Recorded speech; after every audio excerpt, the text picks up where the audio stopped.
নতুন বছরে পর্যটকে মুখরিত সমুদ্র সৈকত কুয়াকাটা। 2024 সালের শেষ সূর্য অস্ত ও নতুন বছরের প্রথম সূর্য উদয়ের নয়া অবিরাম দৃশ্য উপভোগের জন্য দেশের বিভিন্ন স্থান থেকে হাজার হাজার পর্যটকে মুখরিত হয়ে উঠেছে সাগরকন্যা।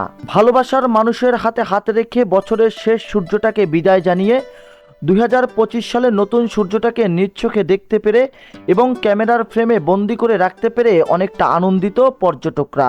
ইট পাথরের শহর রেখে প্রকৃতি ও সমুদ্র সৈকতের কাছে এই প্রথমবারের মতো নতুন বছর উদযাপনের জন্য এসেছে এমন অসংখ্য পর্যটকের সাথে কথা হয়েছে। আমার কাছে ভীষণ ভালো লাগছে, পুরাই নতুন একটা এক্সপিরিয়েন্স। আমার কাছে অস্বাভাবিক ভালো লাগছে, যেটা সত্যি কথা।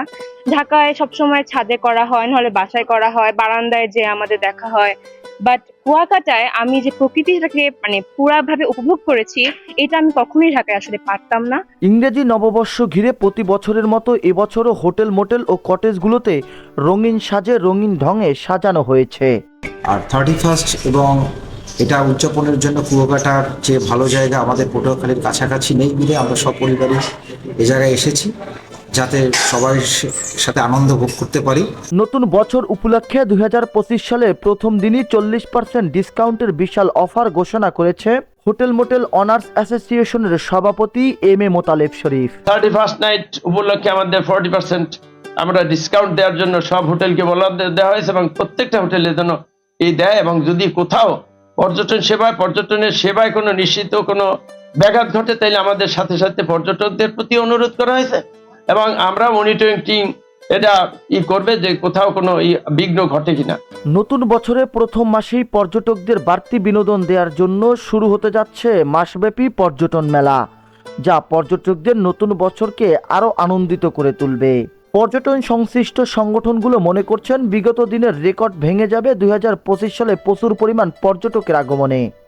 আমরা আশা করি যে বিগত দিনে যে টুরিস্ট আসছে, মাসব্যাপী যেহেতু মেলা এবং টোটাল মেলাটাই হলো যে পর্যটকদের বাড়তি বিনোদন দেওয়ার জন্য, আশা করি বিগত দিনের যে টুরিস্ট আসছে তার চাইতে বেশ অনেক গুণ বেশি টুরিস্ট আসবে এবং সেটা আশা করি রেকর্ড ভঙ্গ হবে। প্রস্তুত রয়েছে পর্যটকদের নিরাপত্তা নিশ্চিত সহ দর্শনীয় স্থানে টুরিস্ট পুলিশের সদস্যদের টহল অব্যাহত রয়েছে। পর্যটকদের বাড়তি নিরাপত্তা দেওয়ার জন্য মোবাইল টিম সহ কয়েক ভাগে কাজ করবে কুয়াকাটা টুরিস্ট পুলিশ। আছে যেখানে পর্যটকরা সচরাচর যায়, সেই যেমন গঙ্গামতির চর, লেম্বুর বন, চর বিজয় সহ আশপাশের যে সমস্ত এলাকায় সাধারণত টুরিস্ট পুলিশরা বিচরণ করে, সেই সমস্ত জায়গায় পুলিশের আলাদা টহল পার্টির ব্যবস্থা করা হয়েছে এবং সাদা পোশাকেও পুলিশি তৎপরতা আছে। তদুপরিও 31st নাইটে বিচ এলাকায় এক্সট্রা পুলিশ মোতায়েন করা হয়েছে। এখানে সর্বোচ্চ পুলিশি ব্যবস্থা আছে, কোনো ধরনের কোনো সমস্যা আপাতত পরিলক্ষিত হচ্ছে না। ইংরেজি নতুন বছরকে বরণ করে নিতে পিছিয়ে নেই কুয়াকাটার ক্ষুদ্র ব্যবসা প্রতিষ্ঠানগুলো। যে যার মতো করে সাজিয়ে নিচ্ছেন ব্যবসা প্রতিষ্ঠান।